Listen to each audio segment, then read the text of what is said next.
Okay, fine. Okay, now let's get to the real gun violence statistics. So what we've been hearing is gun violence is constantly on the increase. People are being murdered on a scale that boggles the imagination. School shootings are increasing, and your child is, if not likely going to die, has a high likelihood of being shot at a school. This is not true. Okay, gun deaths in the United States have been radically declining since 1993. According to the Centers for Disease Control, there were 7 gun-related homicides for every 100,000 Americans in 1993. By 2013, that number had been sliced in half to 3.6 homicides per 100,000 population. During that same period, the number of privately owned firearms in the United States doubled from 185 million to 357 million privately owned firearms in the United States. So the number of arms in the United States was going like this, and the amount of gun crime in the United States was going like that. And yet everybody in the media seems to assume that more guns means more crime. You're going to have to explain then why more guns does not mean more crime. Okay, where do all of these... Also, quick note, they say there are 33,000 gun-related deaths in the United States. They neglect to mention that 2/3 of these are suicide. About 8,000, 9,000 gun-related homicides in the United States. The vast majority of gun-related deaths are people who are killing themselves. And it is very easy to substitute another method for killing yourself. Okay. Where do gun-involved deaths take place? So the idea from the left is that states that have lax gun laws have higher rates of gun crime. This is not true. Gun-involved deaths take place in mostly America's major cities. So all those hicks from the sticks, you know, the people who actually own all the guns, those aren't the people who are killing each other. Okay, this is all happening in cities, in major American cities. Virtually all of these major American cities are governed by one party, and I will let you guess which party that is.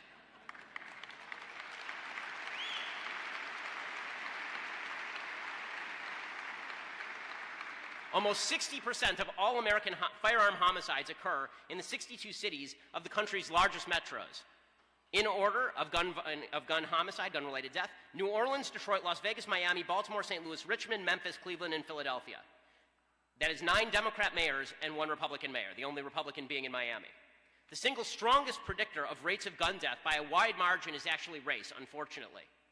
Okay, Richard Florida writes, the share of the population that is black is positively related to both the overall rate of gun death and even more so with gun-related homicides. Now, let it be noted, I am not suggesting that black people are inherently more likely to kill each other because that's stupid and racist. What I am suggesting is that culture has a high likelihood of causing homicide, and culture differs. Okay, you can look in poor white communities. There's a higher rate of homicide there as well. Cultural issues and poverty in major American cities factor into gun death.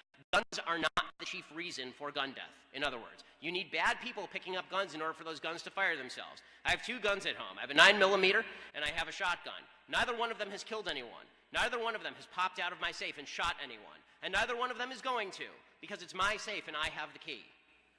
Okay, rifles versus handguns. People keep talking about banning rifles. The left is very focused on banning rifles, which is a really weird thing to do when you think about it, considering that rifles are not more dangerous than handguns. In 2014, there were 8,100 total firearm homicides. Fully 5,500 were committed with a handgun. 248 total were committed with a rifle. And so you're significantly more likely to die, if you're in a gun-related incident, from a handgun gunshot than you are from a rifle gunshot. And you're more likely to die from a blunt object, from being hit with a fist, than you are to be killed by a rifle. 660 people that year were killed with hands or fists, or feet, like Bruce Lee, right? How about the idea that rifles are inherently more dangerous? Of course, rifles have a greater muzzle velocity. Of course that's true. That's what rifles are made for, but that is not what is predominantly used in crime. And as for school shootings, the idea that school shootings are on the rise is also not true. There was a study that came out just in the last couple of days showing that the number of school shootings has actually been in significant decline. Since 2012, according to the Gun Violence Archive, 138 people have been killed in school shootings. That does include the Parkland Massacre, and it includes any incident that took place on a school campus during times where students or faculty were on the ground. So somebody shot themselves. It wasn't even a mass shooting.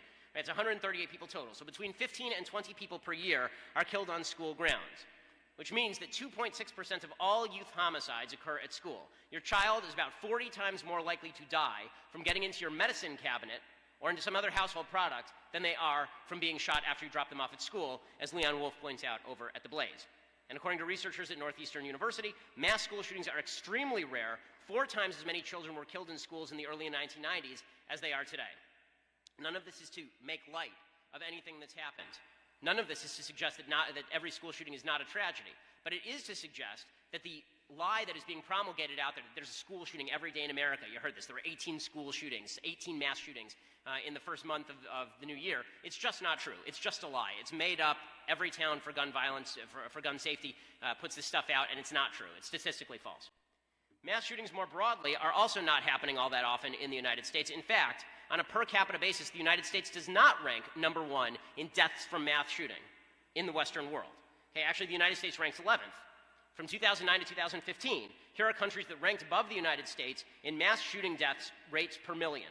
Norway, Serbia, and France. Mass shooting frequency, we rank number 12, after Austria, France, Switzerland, and Norway. And here's the thing about using mass shootings as a proxy for this discussion anyway. Mass shootings are a really bad way to go about having a gun control discussion because they are not representative of gun violence in totality. The victims tend to be younger. The victims tend to be more racially diverse. The perpetrators tend to be a little bit younger. Most gun murder victims are between the ages of 15 to 34, for example. 2/3 of those gun victims are black in the United States. Okay, in mass shootings, it's racially diverse. So why are we using mass shootings as a proxy to have a discussion about broader gun violence? It doesn't make any sense, except that the media like to choose hotspot, really ugly incidents they can focus on so that then they can claim that all of us don't have sympathy for people who were killed. Okay, now